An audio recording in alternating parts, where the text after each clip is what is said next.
just, we'll go with it because it's live now. And we're live now. Live. There it is. Hello. Everybody. Hi, everybody who is watching us today on Movie Club Strikes Back. We are doing that thing, the Hangouts that we do every week, where we, a group of like-minded, kind of crazy people, all get together and talk about things to do with movies and a lot of TV shows, and usually porn that gets in there as well. But today we're going to be talking about costuming, or the whole wide world of costuming, but I will not be leading the discussion on this. One of these lovely people down here will be, but you'll just have to wait and see who. So why don't we start by seeing who we have today first up. That would be me. Hi, everybody. I'm Courtney. You can find me on most social media at Courtney Garrett or youtube.com/rhetoricalfoil. I have two jobs, so I haven't been making videos as often as I should be, but I'm working on it. And I'm happy to be back in a hangout and relaxing with a lot of alcohol. Let's do this. Hello, I am Christopher from Easy Chair Reviews, where you can find me either on YouTube and occasionally on Twitter. And today this is Flash Gordon, not the Flash, just so everybody doesn't get confused. I love the Flash Gordon. Oh my god. Hi guys, I'm Steve, otherwise known as Humanity. You can find me on various channels and stuff. Once upon a time, like 9 months ago, I used to kind of do these, and I used to make videos on YouTube, neither of which happen so much anymore. But I'm here as a treat, and I'm fueled almost exclusively by Dr. Pepper. Cheers. Sponsor, ping! I am Liam. I'm here every week. I'm sure you're sick of me now, but I'm here every week. I've not been making videos on my YouTube channel recently because I'm now a full-time lumberjack person. No joke. But yeah, I'm on tonight. I'm dressed as a Scotsman, not from modern times, from olden times, like Outlander times. And yeah, that's me. Hi. Hello, I'm Jenny. I am Took It Home to Jenny on YouTube, Took It Home to Jen on Twitter, and I will be moderating, I believe, tonight. And I am in costume as just, I had a selection of hats and I wanted to have fun, so you'll be seeing me switch out with a lot of random assortments throughout the course of the Hangout. There we go. Yay. And as always, I am Kiwi. I am usually drunk. I will be tonight. I've already started. And you can find me pretty much anywhere on like the YouTubes at NZ Cross Girl, and I will put some more videos up soon because I have some more coming. Or on the Twitters where I always am at Kiwi Chris Jones, because I pretty much live on Twitter.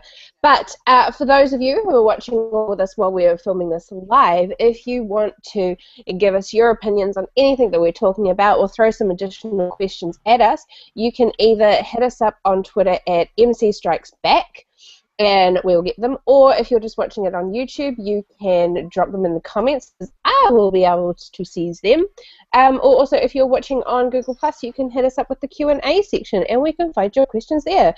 Oh my god, all those ways that you can talk to us. But enough of me rambling. I'm going to hand over to the lovely Miss Jenny, who is going to lead the way for us tonight, and we will try and not derail too much. But, yeah, can't promise that we won't, Gizzy, don't you dare bark. I think I'm going to hand over to Okay, apparently there's a very excitable puppy somewhere. Very. Yes, my first question and topic that I want to discuss tonight is something that I think we can all get our teeth into, because superhero costumes are a thing, especially with the wider Marvel universe and the wider DC universe just expanding. And so I wanted to start with the best and worst, the good, the bad, and the ugly of superhero costumes thus far. So if anyone wants to jump in with, let's say, the worst of the boys superhero. Exactly. Yeah, there we go. Right on cue. Every hangout, I have to mention bat nipples, and this is just perfectly teed up for me to do so. And that's all I'm going to say today. Okay. It's not his fault. It's meant to be a good Bruce Wayne, not a good Batman. Oh my God! Seriously? You say it one or two, half a dozen times, and then people will just like hold that against you forever. Yeah, Yes, I'm I on think your George side, Clooney sister. made a way better Bruce Wayne. But no, I agree. The bat nipples were just unnecessary, and like, why did they overly emphasize the bat crotch? Like, it's just like we all know that he's got to be packing, but I mean, it's too prominent. He had a Like, back credit card. I'm sure he's got a back odd piece. I don't know. mm, it is a bit disappointing. What a good costume. Okay, anyone else thinking good bad ones? I do have a bad one, and I can't. And how many people have seen Watchmen? Because Yeah. Yes. Yeah. I was really, really drunk when I watched it. So, and I haven't tried watching it sober. I can't even remember the name of any of the characters. But you know, the chick with like well, actually, it's most female like costumes. Why are they always? I mean, that's some serious waxing that they need to do a lot of the time, and just it's very inappropriate, and I'm very imagining very impractical. uncomfortable for fighting. It just doesn't look. It's if you're worried about things riding up in places where they shouldn't be instead of kicking butt, that doesn't seem like a very good costume from a practicality point of view. From a pervy male point of view, it's probably perfect. See, I thought this when I was a kid and watched Batman Returns, watching Michelle Pfeiffer in that cat suit. I'm thinking, given the flexibility that she's going to need, that doesn't seem like a particularly good material choice. And indeed, kind of some of the other more practical factors of that costume aren't going to work either. Okay, what about good female costumes? Because there was a lot of good reception for example, the Black Widow costume. So what would you say makes a good female costume versus a really bad female costume? Scarlett Johansson. Anything that she's in. Okay. Who's in it, not what actually it is. That does make a difference. Okay. I think I'm just gonna echo Kiwi's thing about impracticality. Like, if the costume designer is placing like sex appeal over functionality, then like go the fuck home. I don't want to watch that. I don't want to see that. Because you can have both. Like Black Widows was both. I mean, it was very practical, but still quite sexy So sexy. as hell. And yet, yeah, it worked. And you see a lot too. I've seen some like costuming in like just comic books, not necessarily movies. And it's just like, oh, they're wearing like this weird thong bathing suit that's been ripped to shreds. That's their outfit that they go to fight crime? Like, really, guys? That's the same in video games as well. Like and then I was there are going to say even Mortal video games. Kombat. Yeah, and there's some Dead video or games Alive. that can hack off pieces of their costume as you fight, as battle damage, which Yeah. is Yes. yep. Oh wait, in Bayonetta, wasn't her costume just basically her hair? Yes, it was. Yeah, I'm like, but Of course, there's the entire genre trope with, leather bikinis and, bikini armor. Because, you get more protection the less you wear. why was Xena not wearing more? I mean, like she was.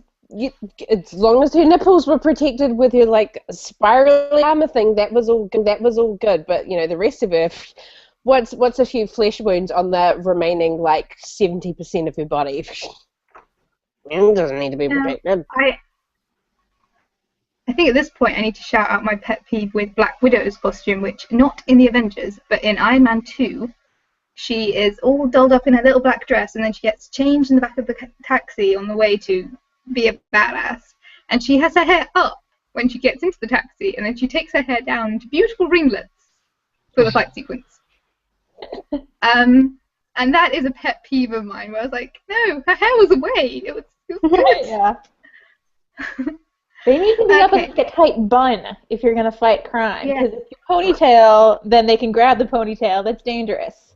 If you keep it smaller and Exactly. closer to your head, it's safer. In terms of Is it female, ever alright? female heroes who dress sensibly, you can always rely on Joss Whedon to make sure that happens. Yes. Yes. I It love wouldn't be a Buffy hangout. though so much. Her impracticality. But this is it wouldn't be a hangout if I wasn't mercilessly pushing a pro Whedon agenda. But the majority of the characters he does for in terms of, if you look at the characters on Firefly, for example, relatively practical, and plus you don't really need a huge degree of flexibility if you're just going to punch and shoot. You could perhaps argue that some of Buffy's outfits weren't really suited for what she was doing, but she had it under control. Yeah, and I mean, with Buffy, like, even though she had superpowers, I still wouldn't call her a superhero. She was still very much, at least, putting on the air of being a normal girl. Trying to. Those people around her. So I kind of. Hugh, I have a question for you. In Nara's costume at the end of Serenity, what justification can you have for her bra outfit, just so she can use a bow and arrow? Sorry, my internet lagged out. Repeat the question, sorry.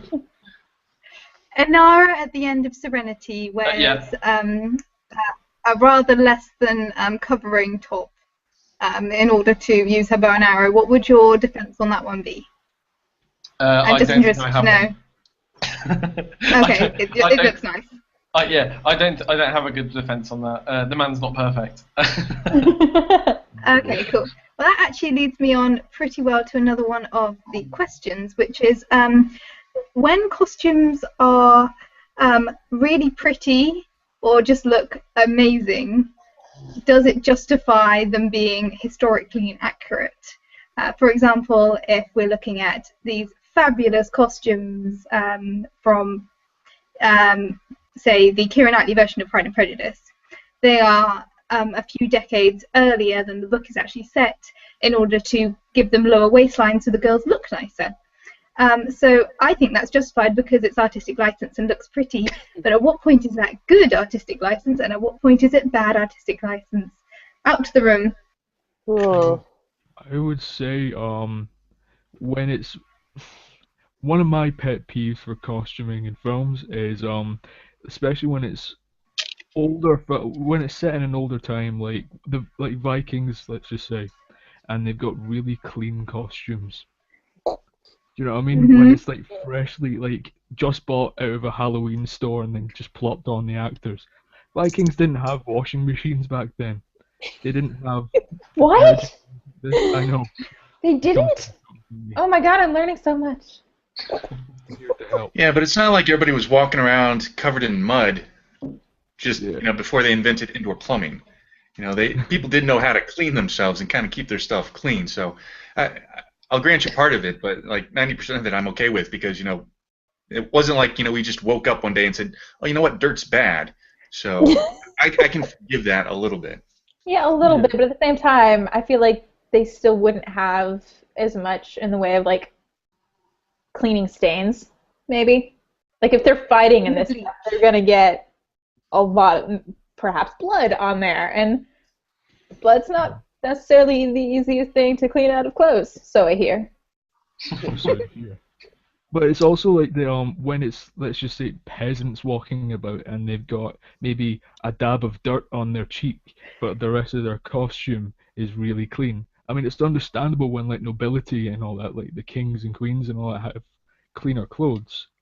But when it comes to the peasants who would have been dirty, or I feel bad saying peasants, less They less were well-off peasants. people back They were then. not lower class. The paupers. The commoners. Yes, the commoners, much more PC. But yeah, I think the point, though, is as long as it doesn't take you out of the story, and as long as you're sitting there watching it and you can kind of buy in that, okay, yeah, these people are the peasants and these people are the nobility, as long as within the framework of the story you kind of understand what the filmmakers are trying to go with, I think you can forgive a lot. yeah, Okay. yeah, that's true. If it pulls you out the film's not going to be that good anyway, you know.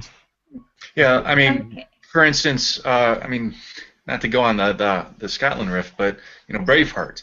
None of the Scots were dressed appropriately for the time period, but by and large we don't care because gets the essence of what the filmmakers are trying to get across, which is, okay, these are kind of the, you know, the dirty Scotsmen, you know, the peasantry fighting against English nobility. So within the framework of the story, I think people were able. I mean, most people didn't know, but you know, those who did were at least able to forgive it because, again, they were going through that for the story. Okay, I've got a question for the room then. Has there ever been a time when you have been watching a movie and bad costuming or anachronistic costume has actually taken you out of the movie? Have you ever actually actively been distracted by bad costumes? I've had it a couple of times. I think once for a TV series that I'm watching right now, which is Rain, and the first couple of episodes I was watching was really jarring. So I think it's created by the CW, so it's really targeted at like the young, oh my god, he's so dreamy, I love him type crowd. So they really don't give a crap about like historical accuracy for any of the costumes. They just want the stars to look attractive. So the costuming is beautiful. It's really artistic, but it was so jarring to begin with, especially then when they started playing Lorde and just like really modern music, and I'm just like, what the fuck am I watching? Am I like tripping out right now? But then you get past that and it's you can kind of see it in that more artistic light. So, but it really took me out. The other one is, I can't even remember the name of the movie, but it's quite often where they have like flashbacks to the 80s. And it happens a lot. And so as soon as anyone thinks the 80s, they're like, oh my god, everything needs to be like fluoro and retro and crazy ass bad, ugly hair. Not everyone dressed like that in the 80s, but they're like, that's the standard stereotypical go-to of let's just make everyone look like a giant fucktard because that's what the 80s was. And I'm like, excuse me, I grew up in the 80s. I only had like 2 pieces of fluoro clothing. And yes, I may have had like a bubble skirt with like attached bike shorts underneath, but they were still cool, all right? But it was not fluoro. And it just, oh god, it irritates me so much. And every time I see someone using that really bad 80s stereotype and just deciding that everybody needs to dress and look like that, it just pulls me out of it so badly. Maybe I haven't seen it as much as you have, but like the TV shows and stuff that I've seen do that, I mean, I've given them a pass because they're doing it for like comedic purposes. Yeah, so, like, there's a few. I mean, it's the easiest way to make it funny, but that's pretty much their goal. So. The thing is, they're going to do it with the 90s and 2000s as well. Like you know that we're not far away from how dare you? Making flashbacks to people kind of wearing long sleeve T-shirts with a short sleeve one over it and the centre parting and stuff. And like there'll be people saying nobody dressed like that, and then there'll be a lot of us thinking, yeah, kind of that's about right. I would just like to put out that there is still nothing wrong with wearing like a long sleeve top with like a short sleeve top over the top of that. Thank you very much. That is what I'm looking forward to in flashbacks for like late 90s, early 2000s, or we got a lot of it in Buffy. Basically a cloth and then some strings tying it together in the back. Yes. Or like some those giant ass bandanas and just like fold it over so it was in a triangle and then tie it behind their back. I'm like, that is not a top. No. I remember being really jealous of the girls who could do that when I was like too young to get away with that outfit and looking at TV and be like, oh, they look so fashionable. One of my friends' older sisters used to do the bandana thing because she was like a bartender. So she's like, okay, I'm going to work. Tie bandana on, get hella tips. My sister was really into like those ones that like had like one shoulder off and like one sleeve and then one non-sleeve. Yeah. And like it was all like diagonal. I had many of those. Oh yeah. The thing is, I remember in the 90s those combat trousers with the zip-off knees, and people would walk around with only one of them zipped off. I don't think I ever saw that. Yeah. Oh, I remember seeing those. So hot. So okay. That was. I'm trying to think of what to ask next. We didn't really answer your question, did we? No. To kind of get back to the original topic, didn't necessarily take me out, but when I watched like some of the old school medieval movies, like Adventures of Robin Hood or Ivanhoe or those, and to kind of see how they kind of overly stylized, the costumes at that point, it was medieval and everybody was wearing, tights and these kind of pastel bright colors. Again, one that, looking back, that kind of starts to take you out of it. But a more modern example would be A Knight's Tale with like Heath Ledger. At some points in that, it was just like, they were going for an idea where they wanted the costuming to kind of evoke how the people back then would have thought about it. But again, with like leather pants and kind of the gauzy dresses that the ladies were wearing, it again, at points it took me out of the film. Was on that very exact point. I love that movie, and I was watching all the commentary, and the scene where like they're all walking into, as a group walking into the arena, they actually said they wanted it to look almost like there was a Rolling Stones tour that had been done sort of like back in like I think it was back in the 70s or 80s, and that is literally what they used as like the inspiration for that whole entire scene, because back in those days those guys would have been considered rock stars, so that's why they took that kind of artistic vibe with it. And but I agree, I was the same with you, and it was the same feeling I got when I watched Rain as well. It's like, okay, I see where they're going with it. It was jarring for a minute, but now that I'm seeing it, I'm freaking loving it. Awesome sauce. Oh, I think as long as you realize they're trying to evoke a certain sense out of the audience, then you can kind of roll with it. Yeah, I mean, if they're doing it just for the hell of it, if they're like so focused on the costuming that other things kind of fall to the wayside, that's definitely where it's gone too far. Ooh, we have all this money, we can put it in the costuming, even though it's totally ridiculous and over the top.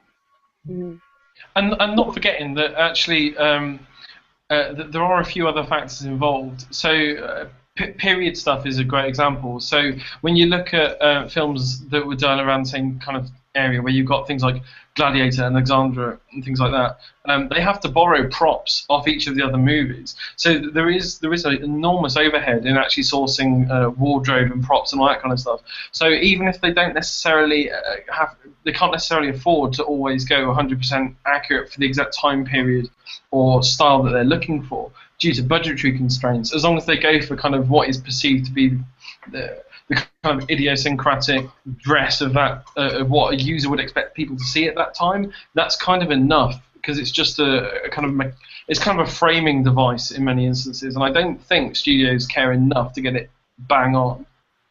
Well, I think with some of the thing as well. Sorry, I'm a bit drunk already. That happens so quickly.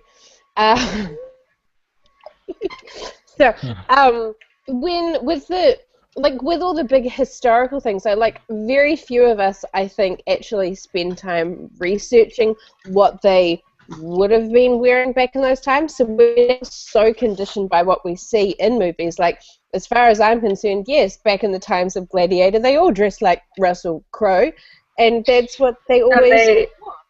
And then when you see the ones that try and actually make it, well, this is what they actually would have been wearing, you'll look at it and go, fuck, that's so wrong. Oh God, I got drunk so quick. My granddad was the opposite. That he does enough research where he was actually pissed off at Braveheart because they had. Was it the word? It was the face paint. It was the word. Yeah, they didn't have that period of time. They didn't have that then, and they had it in the movie. So that took my granddad out of Braveheart, unfortunately. Oh dear. In terms of shared costumes, I don't know whether or not anyone else would have watched as many BBC adaptations of Jane Austen's as I have, but I have seen enough adaptations of Jane Austen that I have seen multiple versions of the same costume being used from production to production. So you can say that is the dress that Kate Winslet wore in the film version of Sensibility that is now being used in the BBC version of Persuasion as a background character. And it's that sort of like, sorry, that's just one of those things that I know and it makes me happy. That is so adorable. I feel like I'm wearing my bonnet for this, but it's one of the only props I didn't bring downstairs. Miss Jenny, may I please interrupt for a second, please? Of course you may. I just want to quickly address what we have happening in the YouTubes right now, and so a big hi to Mr. Sean and Rhino Balls and the lovely Miss Meta Medicine who have been watching. Now, Meta did want to just drop in that Outlander right now is crushing it in the costume game, and so did the Tudors. And I don't just Liam. No, I know you have a beef about Outlander just because Sam's really pretty. But anyway, on the Outlander thing though, because quite often we do talk about costuming departments that don't do enough research to what they're trying to do, and it takes us out of the show. Outlander, on the other hand, almost suffered from the opposite of that, and the fact that because it was based on a book, everyone was expecting to see like the modern day Fraser kilts and the Mackenzie kilts that were really bright and vibrant in colours. Whereas back in the time when the show was set, the colours were a lot more muted and dulled, and so they went with the historically accurate kilts and got a fair amount of like flack about it from like the people who are like, it's not like it is in the book, which is really funny. So you can actually sometimes run into the danger of trying to be too historically accurate on costuming. Jesus, I drunk fast. I'm just gonna mute myself. Didn't they do the same thing with one of the characters on Game of Thrones, where one of them was supposed to be very vibrant and have a lot of colours in his costume? Well, there's an entire culture in the Game of Thrones book series. There's an entire culture who are very vibrant. They'll grow their beards and then dye them really bright colours, so like yellows and greens and blues and pinks. So if you wanted to go into disguise, which is a point that I can't remember who it was that keeps bringing this one up. It is you. Okay, cool. Sorry, I was like, I can't remember who it was. Clearly, wine has gone to my head too. Yay for alcoholism. Yeah.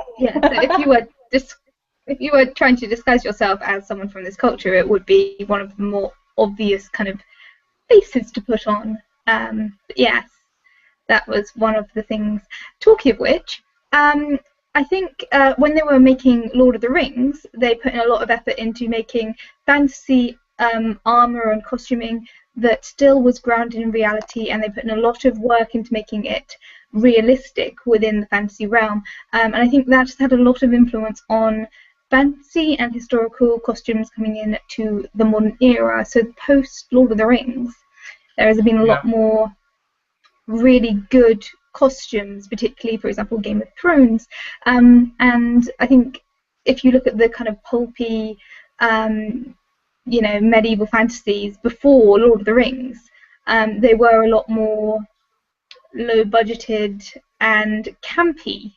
Do you think there's something that's been lost because of the production value that's now being thrown into costuming, that it doesn't have that campiness anymore? Is that something that we will miss, or something that we are lacking in the modern era for, or do you think it's something that's gone and good riddance?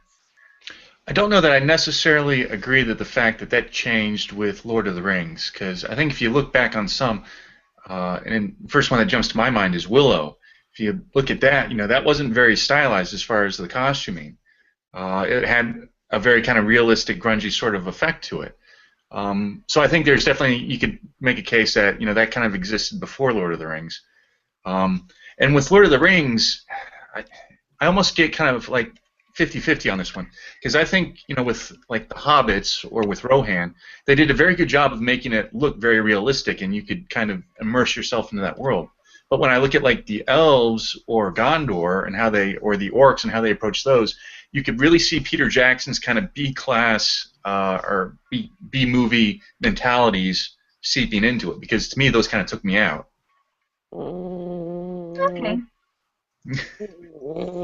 Do you think, though, that it has had a positive influence overall on the fantasy genre? Because I've got the feeling that Game of Thrones wouldn't have the production values it does if it hadn't been for the influence of Lord of the Rings. No, absolutely, I think so. I think they're willing to put money that you need to kind of make those worlds realized. And you can definitely see it with Game of Thrones, because particularly with the costuming there, it all looks great. I mean, it is very detailed. So, I think Lord of the Rings had that big impact. I do think, though, that it hit before, like, Game of Thrones times as well. Like, I remember when they did Rome, 2 seasons of Rome. Like the detailing work that they went into on the costuming and the sets and everything for that was outstanding. But I can't remember if that was that post Lord of the Rings, pre Lord of the Rings, around them at the same time as Lord of the Rings, or like I even think it was actually Gladiator. a little after, Yeah, it was like 2004, 5, I think. Yeah, Wasn't it, Rome? somewhere around there. it was so good. It was so good. You see, Okay, we had a question. Oh, go on. Sorry. You go first, Hugh, and then I'll bring it in. The only point I was going to make was that while kind of fantasy and medieval costuming has got so much better, it does mean that, and I think it's probably for the best that some of these are lost to the ages now, but there was a kind of charming value to the campy, old fantasy costumes. Like, I rewatched Krull recently. Which is not what you'd call a masterpiece in in fantasy in terms of how, well, just in general really. But it kind of had that whole campy charm in that it was just tunics with kind of laser spears and stuff. It was just a bit. I don't think we'll get that anymore because, granted, they were limited by the technologies and stuff that they had at the time. But something that ridiculous just wouldn't get commissioned anymore.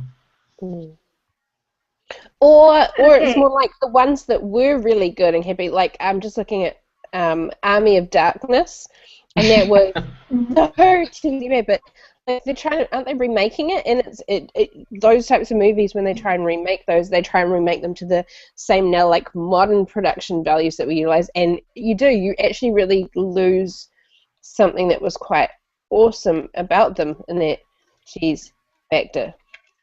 It's not the same.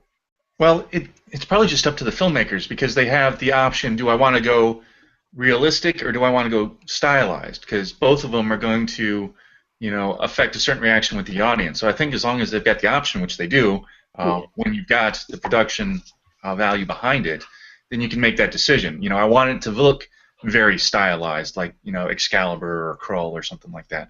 Or I want it to look more realistic. So. Okay, I have a question from the Q&A, which is kind of relevant to this wonderful tangent, which is, what is, from Sean, historical accuracy of the Flintstones? 100%. Yeah, as a 100% person, accurate.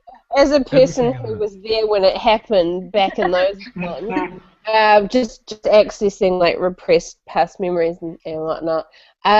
Yeah, so bang on. It's Yeah, like, the bone car, perfect. The car, definitely. We found have a fossils of dinosaur bone help cars. to wash dishes. I had one. yeah, totes. Mine died. And not forgetting that the most kind of ethical way of mixing concrete is in a pelican. Yeah.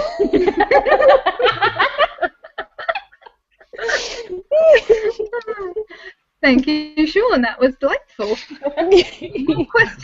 More questions like that. Okay. My next question is kind of still on the fantasy and fun aspect, but the villain costumes. Can we have any thoughts on those? Particularly, perhaps some custom-made ones that are fabulous. And if I remember, I will also post in the comments after this Hangout a link to the He/She video from the Villain Pub, which they discuss villain costumes, but I thought it would be fun for us to talk about it. So any thoughts? Why do the villains always look so much more badass than the heroes, though? Usually. You got a Yeah. good point. Although I would say that they are. Be bad. I would say that the villains' costumes are quite often very impractical as well. I doubt Loki Mhm. could get to most stores with that helmet on. Yeah. One of my favorite villain costumes, and I got to go back to Willow on this one, is the evil general Kale. He had a skull on his helmet, like a face skull, and it was so terrifying. Well, I mean, as a little kid, it was pretty terrifying, and it's still kind of creepy. But yeah, widely impractical, but boy, it made an impact. I love that movie. Okay, I'm just with. I was going to say, let's consider one of the finest villain costumes of all time. which is the impressive costume by General Zod in Superman 2. Everything is better with really tight black spandex. That's true. That's a Wait, fact. Especially if it's Scarlett Johansson, though. With a deep V-neck as well as I remember. Gotta love the DP. Big baggy sparkly sleeves at one point in that movie. If you are going to enslave the entire planet, doing that in a very tight package is the way to go, apparently. Yeah, I would agree. It'll distract your enemies for a little while, right? So, I mean, I'm just looking at images of it. It's the there's V. energy there. The V is so deep. If it were any deeper, you'd see nipples. So yeah, I mean that's a great villain costume. And the other angle I'll play is that in the greatest movie of all time, in Die Hard, Hans Gruber has a great villain outfit because he's dressed like a normal person. Ooh. To quote Wednesday from the Addams Family, I am dressed as a psychopath. Because they could be anyone. They look like just They like look like everyone else. everybody else.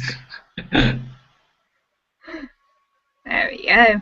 Okay. Although on the tangent of villains with too tight pants, I think we got to go to Labyrinth and David Bowie, and that's just disturbing on a couple different levels. Yes, Clap the for clap. David. That does pose the question: Oh, who is the villain with the tightest pants? I don't really want to think about it, to be frank. Nope, I've got a lot of images thrown in my head. And I it's just like, do. I'm not gonna answer that question. Man. Anyway, Asking more let's see questions. whether I can find another question. Okay. One of the things I've noticed a lot, because I pay a ridiculous amount of attention to costumes in movies, is costume stereotypes and tropes that you get thrown a lot in terms of, identifying certain groups or certain characteristics from what they're wearing. And things like the white hat versus the black hat and little things like that. Do you guys ever notice these sort of things, or is it just my OCD self who notices these genre tropes? I mean, I've noticed it before as far as it's not necessarily like the movie that comes to mind when I think about like color as far as, indicating what kind of person somebody is. Oddly enough, I think of Georgia Rule with like Lindsay Lohan's character constantly wearing white, and I'm just like, God, guys, make it more obvious that she's being honest.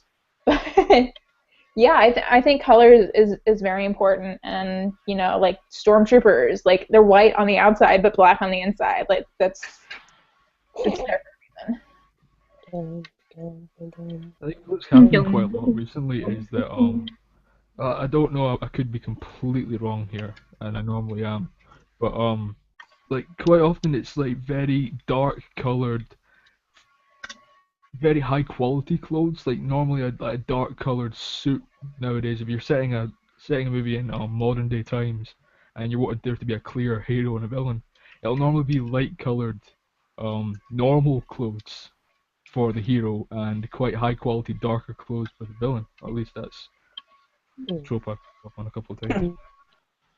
Yeah, I can see that.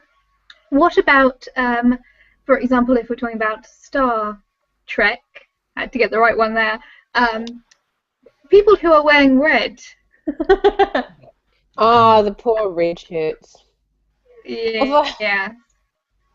Well, it's funny because they actually played with that a little bit in Into Darkness, the last movie, where the one, he promotes Chekhov to be the chief engineer, and he's like, here, you better put a red shirt on. And it was like, oh man, are they gonna kill him? Then you've got the two guys when they take that away mission onto the Klingon planet, and they're wearing the red shirts, and he's like, boy, you guys are going to want to get out of those, and they end up dying anyway. So they kind of played with that one a little bit in that movie. Yeah, and they did it in the first... Sorry, I was going to say something stupid. Continue. Okay. It's okay.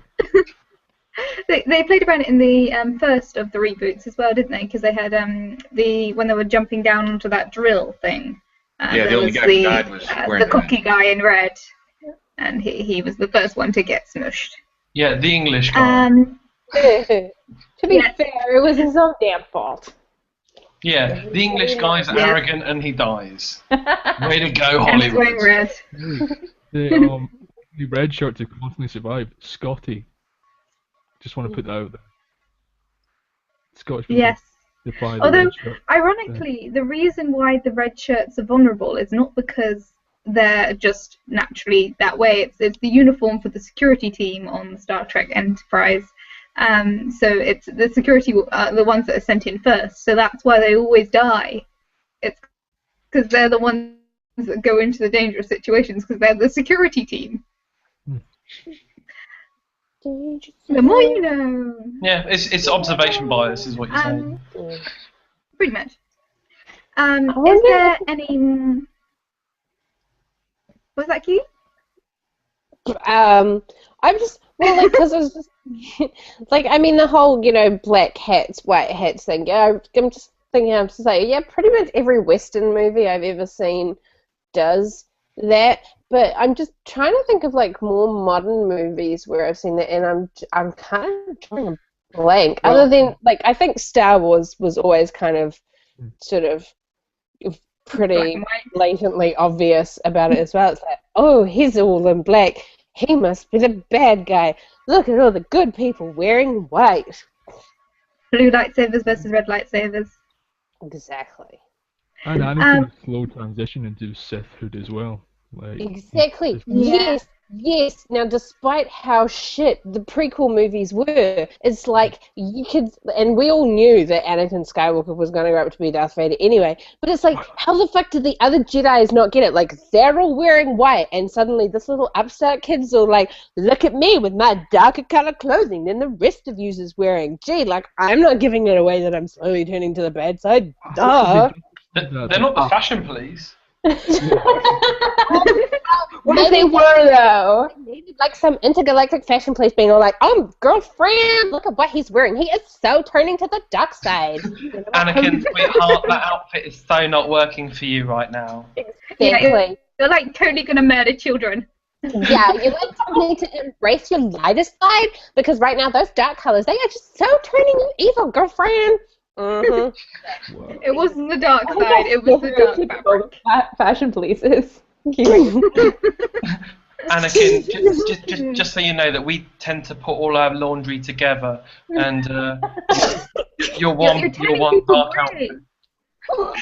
dark outfit is really going to mess up everything we've got going on.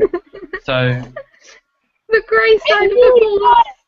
I really died on my drink.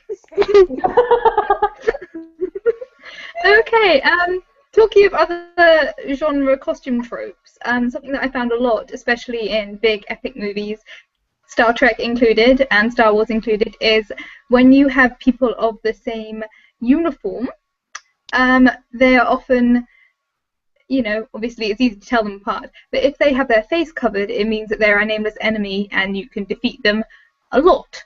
So of course stormtroopers are the perfect example of this because they cover their faces and therefore you can kill and murder face them without any guilt whatsoever.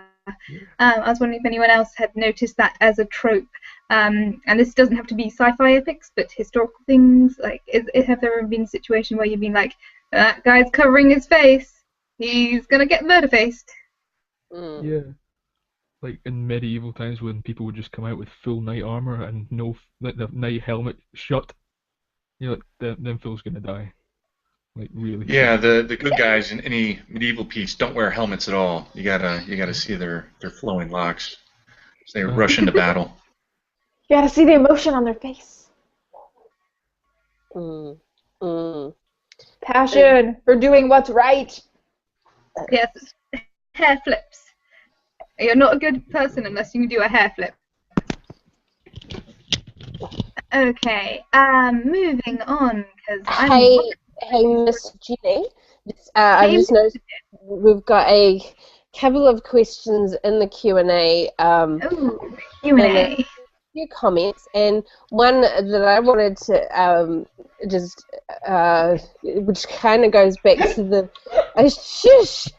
the villain trope. So Christopher Donald, I'm just going to select this one. Christopher Donald, it's not really a question, but villain attire should always be a top hat and tiny mustache that can be spun at the ends. That is so true. Like, people who just have a mustache, not you beautiful men that have your mustache and your beard thing happening, but people in movies that only have like mustaches, especially the creepy ones, I don't trust them. And I usually think, well, you must be a bad person because you've got a dodgy mo. So Dodgy what you're saying is we need a whole new series of heroes who only have a mustache, like Ron Swanson is the next superhero. Yes. Yes, because otherwise they're just always going to have that stereotype of they're the bad guys. So, yeah. Yeah, but in Tombstone, all the heroes just had mustaches. None of them had beards. I mean, Kurt Russell, Val Kilmer, they just were sporting the mustaches. They had some serious mustaches too. I might need to rewatch that one again then to change my opinion on the dodgy mo. I think you should. Yeah, it's a very good idea. Shut up, Liam. Shut up. I'm fuming. Anyway. You're ruining Jenny's hangout, Liam. You're just quiet. Other questions from the Q&A. This is probably one for Kiwi if she can string words together, because you were the one that brought up the 80s fashion. What's your thoughts on the upcoming Gem and the Holograms movie? Wow. That's from Sean. Wow, I actually have many thoughts on the Gem and the Holograms was like one of my favorite cartoons. I still watch that show. I go back and watch it all the time. So I have insanely high expectations for this movie, and for me, I think it needs that real full-on 80s vibe. I think it needs to be set in the 80s, because they're trying to do Gem and the Holograms in the modern times. I don't know if I'll be as happy about it, but it needs, for me, they need to go full-on 80s source material, like what Rock of Ages, the stage show, was, not the shit movie. Personally. Okay, I have no idea what this cartoon series is. I haven't watched it, so I'm just going to take your word for it. Oh my god. Okay, so Gem and the Holograms was like about this girl, Jerica, whose dad somehow had this crazy fancy like holographic machine thing that he left to her where she'd wear these earrings and were like portable hologram things that suddenly turned her into a different person.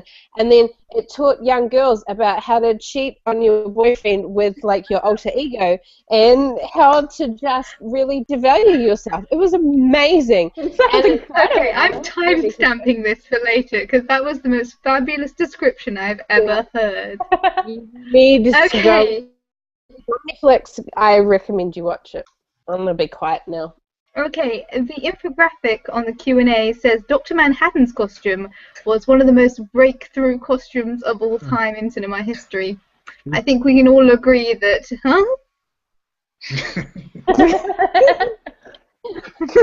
Naked. Let's see. I love you, Ginny. I love you too, Jenny, very much.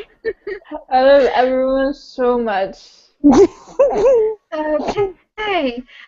Uniforms. What are your favourite uniforms in films and that sort of thing? This can be school uniforms, or Ghostbusters, or military firemen. Actually, any of the uniforms. Firemen. Okay. Mike. Yeah, any uniforms that wore a Magic Mike. Yeah. No, I'm gonna be serious. Oh, Kiwi. I'm derailing Jenny's very serious hangout. I'm a bad. I can't wait till you watch this back tomorrow morning. Right. No, as a person that wore a school uniform, I must admit, I still even now get quite jealous watching other movies where they had school uniforms, I mean, like St. Trinians, or like on on the craft, and so they were wearing school uniforms, but they were all like, we're just going to wear like the odd little piece of our school uniform and then mix and match it up with whatever we want. We couldn't do that. We got detention if we tried to do that, and that always upset me about like these school uniforms. If you're going to go to a school, you have to wear a school uniform. Wear the school uniform. Don't be all like, I'm going to customize it so that I'm only wearing a tiny aspect of it, because I couldn't do that, and it made me really jealous. Yeah. The infographic also points out that bat nipples were a breakthrough in movie history of costumes. So Bad nipple. We've already talked about bat nipples, though. Can we talk Okay, about that in order too to- much, though? I don't know. okay, in order to traumatize Kiwi in the morning, we do actually have a request saying you should sing the Gem theme song, Okay. which I'm willing to deviate just for the pleasure of seeing your tweets in the morning. Yeah, I remember this one. It has a Gem. Gem is excitement. Ooh, Gem. Gem is something. Ooh, glamour and glitter, fashion and fame. Gem. Gem is truly outrageous. Truly, truly, truly outrageous. Whoa, Gem, Gem. The music's contagious, outrageous. Gem is my name. No one else is the same. Gem is my name. Gem. It's the best show ever. I love it. Thank you. A round of applause, everyone. Thank you. Thank you, Kiwi. Oh God, this is Okay, I think it might be time to move back to questions. do. Okay. What are your ultimate favorite movie costumes? Any character, any genre? If we just go from left to right, same audience, same arrangement that we started with. Just go through, say what your favorite costumes are and why. I really love Sailor Moon. I still love all those costumes. I have all the fabric to make a Sailor Venus costume. I just haven't done it yet. I don't know. It's the same thing. Like when I was a kid, I used to want like cute school uniforms and stuff like that. So probably due to that show. But I don't know if that counts. That's all I can think of right now offhand. If we ever go to a convention together, I'm totally doing Sailor Moon with you. Yay! Oh my gosh, That would be so much freaking fun. awesome. That'd be fun. I'll be Okay. Sailor Fatso, which was a fat planet. I'll be Sailor Uranus.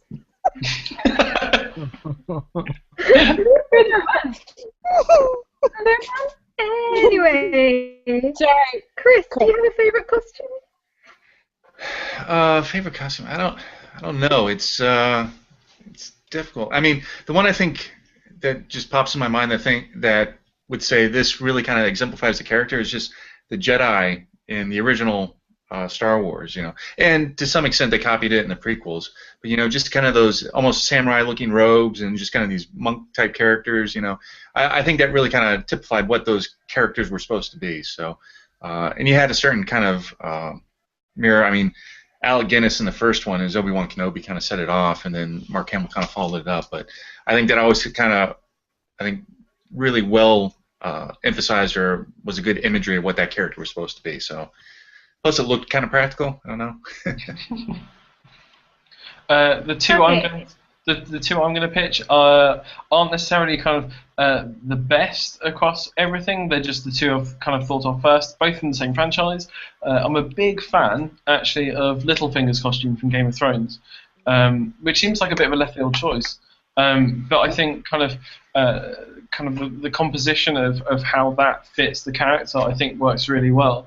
And probably from more of a personal point, I really love the Hound's costume as well. Just because I think he's the best fucking character ever. So cool. I would pick two as well. Oh, so sorry. No, I'm reading the Q&A, and I think it's Christopher Donald has pointed out one of my favorite animes of all time, Full Metal Alchemist, and one of the characters in that, Alphonse, wears armor, which is fabulous. Well, his soul is bonded to an armor, but I don't want to go into details. But awesome! Thank you for saying that in the Q&A. Sorry, you go, Liam. I would pick two as well. One is slightly more sincere than the other. I'll let you decide which. One is George of the Jungle's costume purely out of jealousy because I can't do it like that without all women judging me, and he can. And also, on a more serious note, the costuming in The Last Samurai was very, very good. Um, you can say what you want about Tom Cruise, but the costuming and his costumes in that were very, very applicable to his character's journey. Where like by the end of it, he ends up wearing the armor of a guy he killed, of the samurai he killed, and it's very good symbolism of his transition to the samurai way of life, which is pretty cool. That's it. Cool. I'm gonna try and stay on topic, but Okay. I have a big love of costumes from like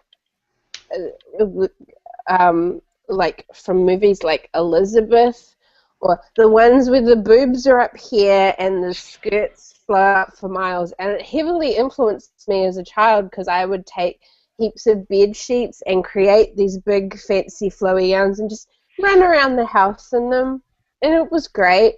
And I like and Liam, cover your ears because I'm gonna say the O word that you're gonna hate. But No, I'm gonna hear it.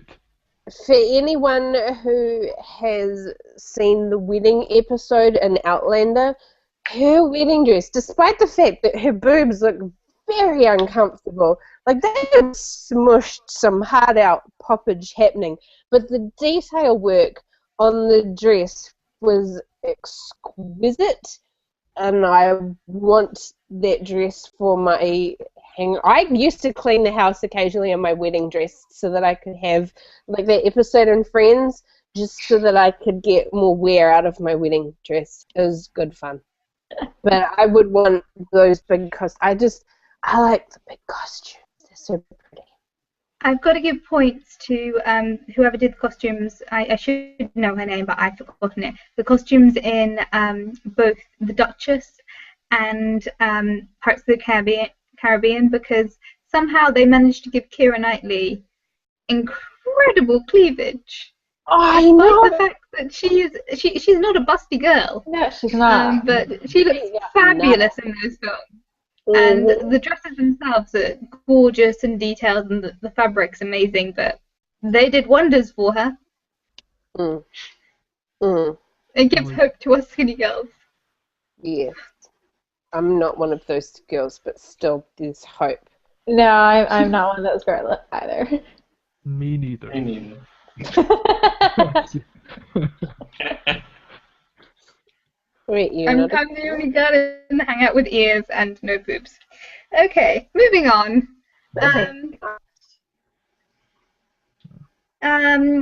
I have questions on, as it's coming up to Halloween, and that's the reason why I chose to do this hangout, because Halloween's coming up. What are your thoughts on cosplay culture and costume culture, particularly as we're coming up to Halloween, as I said? Halloween, and what costumes have you done? It's a rather large question. Feel free to go off on long tangents because I've pretty much run out of questions. Anyone who's watching, if you want to put comments and questions in the Q&A and comments in the YouTube video, please do, because I'm running out of ideas. In the meantime, thoughts on cosplay culture? Yay! I'm a big fan. That's my thoughts. Yay! Yeah. And I think I said it in the Halloween hangout. I sort of feel like Halloween for a lot of people is like cosplay light. Like you can at least try it and give it a shot. Like my first costume that I ever made, Elizabeth from BioShock Infinite. I made it last year for Halloween. And that was my first foray into it, and it went pretty well. That was a fabulous costume. That looked amazing. Thank you. Oh my God, you're so nice. So it was a good experience. So I'm gonna keep up with it. I haven't had the time, unfortunately, and this Halloween, I still don't buy any costumes. I still am 100%. I have to make everything except for like wigs and shit. Cause come on. This year I have to go the easy route because I don't have the money. So I went to the fabric store and I got some pink fabric and some white fabric, like barely anything, and I'm gonna make Cinderella's really destroyed, tattered dress after her stepsister got a hold of her. So I'm very excited about that. Yeah. Please send pictures. Oh, there will be pictures. Don't worry. I might make a time lapse of me sewing it and put it on YouTube. So we'll see. Very I would favorite that one like crazy. As a person who attends several conventions in New Zealand, but has never cosplayed because I'm working at it, I am quite jealous of the people that can put in all that effort into the detail work. But what I find weird is the ones who then get angry if you don't know who their random character is. But you're like, I'm interested. Who are you dressed up as? They're like, well, I am blah blah blah. But then they're like, I am that person. Not I'm dressed up as that person. They just take it way too far. But the spirit of cosplay is a beautiful thing, but I never really got to dress up as much stuff at Halloween because it's not big in New Zealand. So now that cosplay is a big thing, it's quite cool. And I'm totally. What I don't like is the ones like dress for your body type people. Like if you're a size 20, don't think you can do the Princess Leia gold bikini because you can't. Do you see me trying to do Princess Leia gold bikini? No, and there's a reason why. And I think that's kind of the point. Go on then. No, it was stupid as usual, please. Go on. The point I was going to make was, as much of a fan as I am of cosplay, one, I don't really have the time to commit to it, and so I've only really done it once, one of the London conventions. But two, the point that you just made, Kiwi, is a massive one in terms of like dressing for your body type is a really difficult thing for a lot of people to do, and you kind of go around the conventions and you see people who have really dressed for their body type and they look fantastic, and then people who really haven't, and it becomes really difficult for you if you don't conform to a lot of the different things. So, like, I think fairly slender, short people have more opportunity than the slightly taller, chubbier man, just because the stuff that I can cosplay. So the only cosplay I ever did was Bane, which I had to shave my head for, which was tremendous. But it means that actually a lot of the stuff I can't do, and I've seen people cosplay as like Thor, who just have really spindly arms, and it just doesn't work. Like, it's really difficult to find characters that you could actually look semi-convincing as, and are interesting enough to do. Which, granted, isn't just a problem for me. Like, women struggle with the same things, because there's people who cosplay anime things. I mean, there's a very specific body type for most anime characters that you'd have to try and conform to. Difficult. Yeah. Go, Courtney. If you're not Jessica Negri, then it's difficult. And sadly, I'm not. Who is it? Negri. Oh.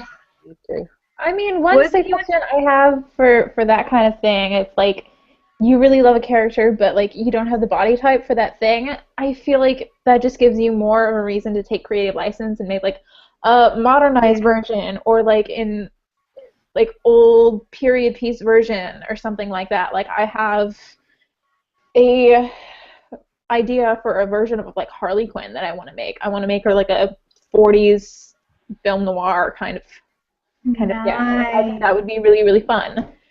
And because I'm certainly not going to put on the spandex suit. I have a few too many roles for that. But the 40s fashion, I feel like I could play with and pull off. So I feel like if you can still dress as your character, you can't necessarily always wear exactly what they're wearing, but there's always a way to twist it and make it your own. Does this mean that for the next convention I go to, I can go as a 1920s 6'1" Samwise Gamgee? Yes. You probably could. That would be fabulous. All you need is a gender bender Frodo to go with you, and you'll be well on a way. I've got you there. I look at that Frodo. It's like okay.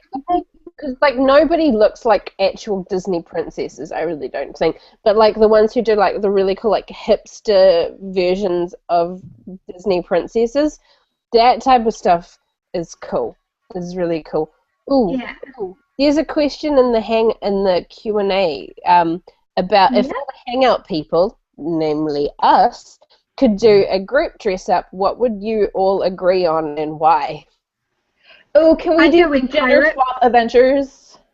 Yeah, I want to do gender swap adventures. that'd be pretty cool. Can I be Hawkeye? Yes, you can. Who Can do I I be want to be? Thor? No. Gender swap, please. There's There also we not need enough to talk. females. Can I be Thor's There's a not woman? enough now. female Thor's a characters woman. for the boys to gender bend. There's plenty for the females to gender bend, but there's not enough for the boys to gender bend. I go with pirates just because I know we can all do that. Mm. We do like pirates. Me We've too. kind of all We been. got Also, as corset to Firefly wear. people. Ooh. Dibs on Laura. Gender swap, Firefly people. Just so I can get a Kaylee dress. Oh, and then I know. Well, then it would be really funny to see that. Um, Can I be Wash then? Can I be pin-up style Wash? That would be amazing. Yes. Oh, Okay, you know what? You take watch. I'll take Jane. yeah, I'll be Mel. I've got no idea. Okay, we have a plan. All right, so now I we need to reckon what Liam all should three be of them Nara. boys is gonna be gender benders. I'm gonna be an arrow? Okay. Yeah. Chris, how do you feel about being River? Zoe. Or Zoe. Yeah, you could be Zoe. Oh, Zoe might be Very easier cool. because River's like small and petite, and I'm You know who should 6'3" be River? pounds. But it's gender swap, you guys. So interpret River as Alan should be River. Alan should be River with all his hair. That would be amazing. Ruby. Yeah, I think the question has been answered. Oh, We is also anyone else have replacing like the Serenity cover with Alan? Like just like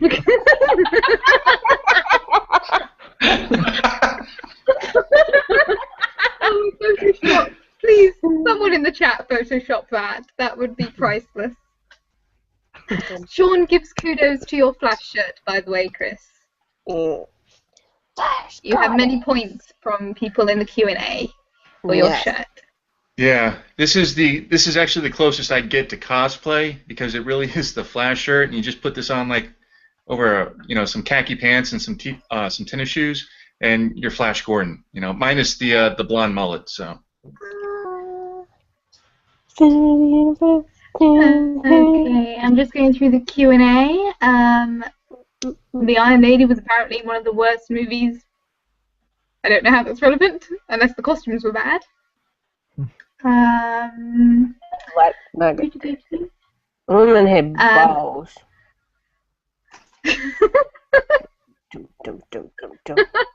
I'm trying to Sorry, find that's just the quote of the night. I'm trying to find a high enough res Serenity cover so I can Photoshop Alan into it. Please tweet it at Color Strikes Back, because that would be amazing.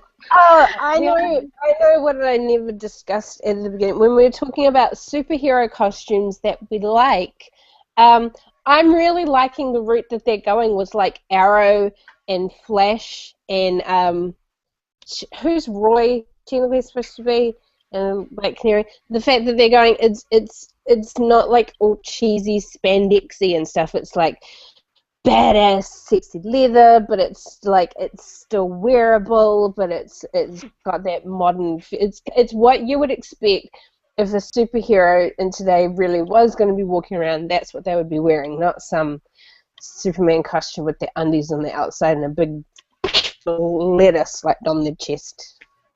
I like that it's not badass leather, it's badass sexy leather. It's a different type of leather for you. It's dead sexy. Oh, wow. I'm dead. Yeah, Sexy, it's that. I like that. Yeah. Okay. Unless anyone else has anything else to contribute, I'm going to go with one of the last questions of the night, which is, coming up to Halloween, any costumes planned, and are they movie related? And if not, are they pop culture related? And have you already started them? And do you have an occasion, or are you just doing it for fun? Go for it, from left to right. Well, I already told mine, Cinderella. You might have Red already answered that. Yeah, I already gave that without being asked. But no, I'm not doing it for any occasion. I mean, I'll probably just either wear it around the house or out trick-or-treating with my niece. Possibly Nice. work if I'm working that day. Who knows? I don't actually know if I can because there'll be a big bare shoulder and we'll see. I'll ask. I'm probably not. Halloween is weird here. Like, it's starting to get bigger here now, and I always have these great plans on having a giant Halloween party, and then I get busy, and then I forget about it because it's just whatever. So I just, yeah. I dressed my dog up, though. I've ordered him, and he's just looking at me like, you're doing what? You're doing what now? But I've ordered him a little Ewok, because he did look a lot like Wicket when we first got him, so I'm going to dress my dog up. I dress my dog up more than I dress me up. I've dressed the house up, not me at the moment. Okay. Gosh. I feel like you're the same as me, Kiwi, because there isn't that much of a Halloween culture in the village that I live in. It's semi-religious, and there is a lot of people who disapprove of it as a cultural thing. So I never really got to dress up much as a kid. So that's one of the reasons why I love costumes now, is because I never really got to do it much as a kid. I wasn't allowed to trick-or-treat till it was kind of illegal. I know, it's shocking. But yeah, I get that. Like, I've been watching all of our lovely 2 Canadian movie clubbers, who I don't know whether or not they're watching, Adam and Tor. They've been posting so many videos of what I dreamed Halloween is like pumpkin fests and all of these haunted house things that they've been going to. I'm like, I want to live in Canada. I have to say we just all go crash their place for Halloween next year and just all do a big group exodus to Canada and just all turn up at their house at the same time and be like, we're coming to stay. I like it. Halloween, y'all. Yep. And just, Halloween. yeah, we'll just invite ourselves along. They won't mind. Hugh, are you doing anything for Halloween this year?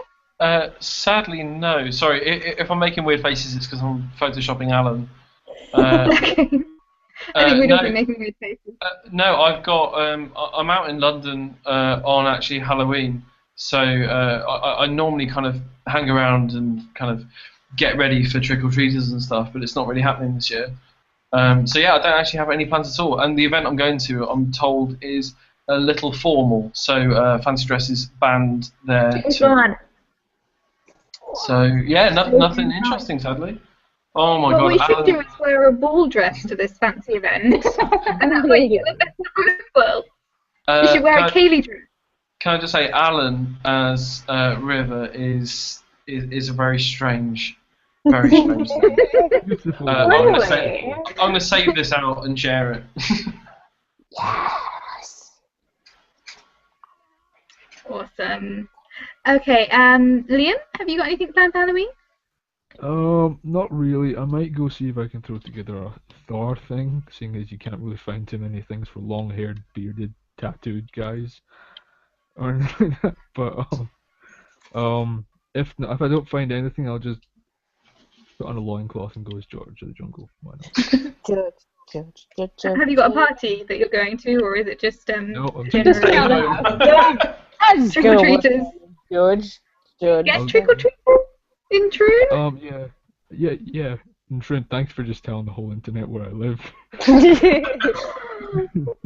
In Scotland. It's okay. Yeah, I'll just walk about in the If freezing. I wasn't red already, I'd be going redder right now. Fine. Yeah, I'll just be trick-or-treating in the freezing cold Scotland in George of the Jungle loincloth. We'll see how well that turns out. Chris, have you answered this question? Are you doing anything for Halloween? I don't have any major plans for Halloween at the moment. I always get this weird idea that if I had the courage to do this, I always thought about, for those of you who have watched the show and have seen my dog pop in occasionally, she is an Australian cattle dog, and she has a black mask on her markings. So I always thought it'd be interesting if I could dress her up as Batman and I could dress up as Robin, and that would be kind of a weird sort of way to celebrate Halloween. I think that would be great. That would be awesome. Do it! Yes! Okay. Well, just because I asked the question, so I might as well answer it as well. I will be going. I'm possibly going to be wearing something Halloweeny for actually Halloween evening, but Halloween morning I'm at work, and so in order to go by standard health and safety regulations, I have to still wear my safety boots and a sensible outfit. So I shall be going as Mildred Hubble from The Worst Witch, which I don't know whether any of you will know it, but it makes me Yes. happy. I will be wearing the full-on pointy hat and probably carrying around a fluffy tabby cat. That's It will be wow. awesome. Anyway, I think these ones, I think we're more with a hangout now. So if you would like to sign off and tell us where to find you and all of those things, and yeah. Before we sign off, I'd just like everyone to be aware that I have just tweeted each of you a photo of Alan's song. Have you wonderful. also tweeted it at Movie Club Strikes Back? Yes. I have indeed. It is Brilliant. incredible. That is absolutely incredible. That might be the new background on my phone now. I think, yeah. I can't work out if Nathan Fillion is frowning at him. It does look like he is. He's like, what is this? He's just like, bitch, why you stealing my thunder, yo? Hey. Oh my god, that is amazing. I might get that frame. Last minute edition, what's up? What's What's up? happening? Hey. No, buddy. Hey, Adam. How's it going? Adam, you look Hello. fabulous. You made it. Yes, Just as we were wrapping up. Yeah. So, Adam, do you dress up at all for Halloween? No, never. I was like, I gotta have a costume, but I can't wear the same one that I already wore on the same channel, so. It's pretty impressive. I'm kind of disturbed. We've all decided that next Halloween we're just all randomly going to turn up at your guys' house, just a big, huge group of us. We And weren't we're gonna supposed go to to tell Canada. them. Yeah, we're just going to come have Halloween with you. Do it. You We have a need to party. do Halloween properly. Yeah. Next Yeah. Saturday we're actually having a party, so feel free to swing on by. Well, Yeah. my tickets right now can't be that much to get from New Zealand to Canada. Of course not. Just a quick little jaunt across. Okay. I feel like as Adam has arrived last minute, that I should come up with a last minute question so he can actually participate. Oh. Well, I can repeat the question that we've just all answered. What are you dressing up officially for this Halloween? You've already done a couple of costumes for our pleasure. What are you actually doing for Halloween Day? To be honest, I have no idea yet. I like it.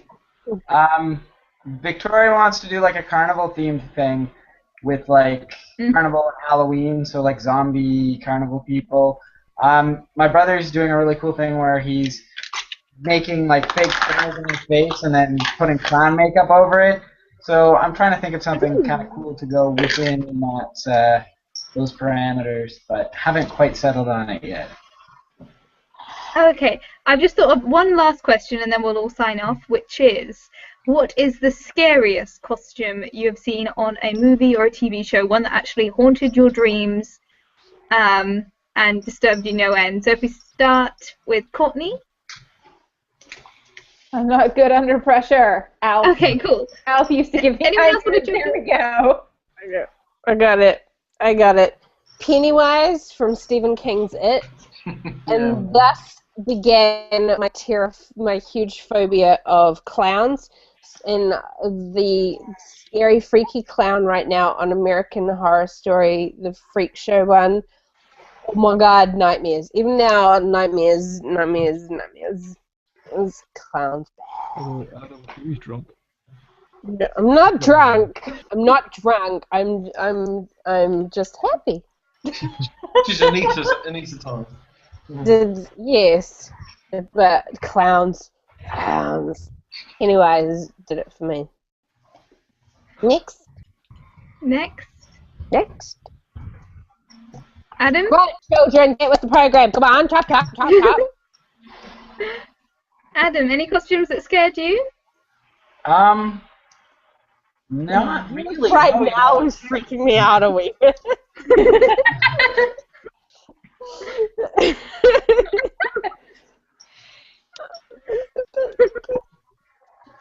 Well, Oh dear, oh dear, oh dear. Jenny, are you putting all of the hats on at once? Well, I was trying to, but then I was worried that I'd scare people. No, I But love it. there we go. You look so I've got freaking 3 on. cute. I've got 4 on. I've got my little bowler hat, front and centre. I'll put that one back. There we go. Anyway, on the fact that we were actually bumbling into madness, I think we should finish up. So, order is in the chat, and go for it. Bye, guys. I have been Courtney, and I will continue to be Courtney after we say goodbye, oddly enough. You can find me on most social media, like I said, at Courtney Garrett or youtube.com/rhetoricalfoil. Almost forgot. Drinking. Yay. Next. See you later, guys. Again, I've been Christopher. You can find me at Easy Chair Reviews, mostly on YouTube, but also occasionally on Twitter. I've been Humanity. You can find me on YouTube at youtube.com/ohhumanity. And I might come back to one of these when I find time. I am Liam once again and forevermore. I am on the Servatorix channel. No, not the Servatorix like it's an established thing, but Servatorix on YouTube. And yeah, I might come back to that one day as well. Subscribe to everyone, please.